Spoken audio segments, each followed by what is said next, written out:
విజయవాడ తుమ్మలపల్లి కళాక్షేత్రంలో జరుగుతున్న తెలుగు భాషా దినోత్సవంలో చంద్రబాబు మాట్లాడుతున్నారు. లైవ్ చూద్దాం.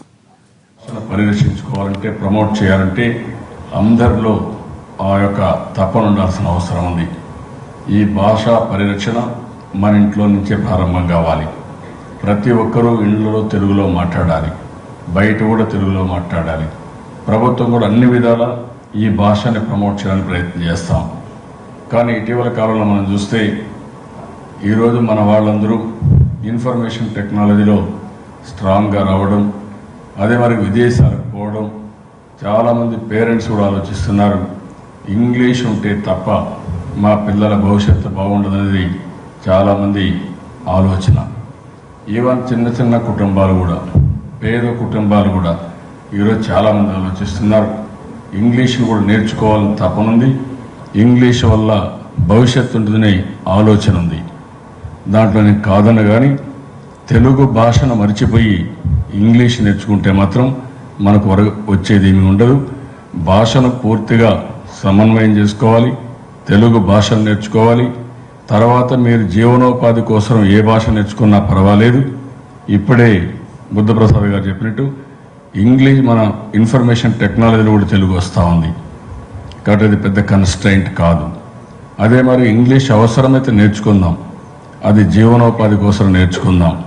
కానీ మన సంస్కృతి, మన సాంప్రదాయాలను కాపాడుకోవడం కోసం, మన ఉనికిని కాపాడుకోవడం కోసం తెలుగుని ఎట్టి పరిస్థితుల్లో నేర్చుకోవాల్సిన అవసరం ఉంది. దీంట్లో ఏమాత్రం రాజీ లేదని చెప్పి కూడా నేను మీకు తెలియజేసుకుంటున్నాను. ఇటీవల కాలంలో మీరు ఒకసారి చూస్తే కూచిపూడి మన వారసత్వ సంపద. అందుకే నేను ఆలోచించాను ఎట్టి పరిస్థితుల్లో కూచిపూడిని కాపాడుకోవాలని 100 కోట్ల రూపాయలతో డబ్బులు కూడా ఇచ్చి కూచిపూడి గ్రామాన్ని అభివృద్ధి చేయడమే కాకుండా ఈరోజు పెద్ద ఎత్తున కాలేజీల్లో, స్కూల్స్లో ప్రతి ఒక్క దగ్గర కూచిపూడి నాట్యానికి ఒక పెద్ద ఎత్తున ప్రమోట్ చేస్తున్నాం. దీనివల్ల దీన్ని ఒక బ్రాండింగ్ కూడా చేస్తున్నాం. కానీ ఒక్కసారి ఆలోచిస్తే ప్రపంచం మొత్తం కూచిపూడి ఉంది. ఎక్కడైతే కూచిపూడి పుట్టిందో అక్కడ మాత్రం మనం మర్చిపోయే పరిస్థితికి వచ్చాం. అందుకే నేను ఈరోజు ఆలోచించాను ఈ కూచిపూడికి ప్రాముఖ్యత ఇస్తున్నాం. గవర్నమెంట్ తరపునే కాకుండా ఏ ఫంక్షన్ పెట్టినా కంపల్సరీగా ఆ ఫంక్షన్ కూచిపూడి డ్యాన్స్తోనే, నాట్యంతోనే ప్రారంభం కావాలనే విధంగా మనం ముందుకు పోతున్నాం. దీనివల్ల మనకు ఒక ఇమేజ్ వస్తుంది, దానివల్ల మనకు తృప్తి ఉంటుంది. ఇది మనం తీసుకుపోవాల్సిన అవసరం ఉంది. ఈరోజు ఇవన్నీ చేసుకుంటూనే మిమ్మల్ని అందరినీ కోరుతున్నాం. ఈరోజు ప్రభుత్వ పరంగా 2 సంవత్సరాల్లో అనేక ఇబ్బందులు అధిగమిస్తూ ముందుకు పోతున్నాం.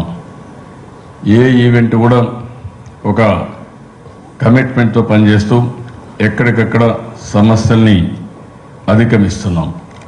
ఈరోజు 2 సంవత్సరాలు అయింది.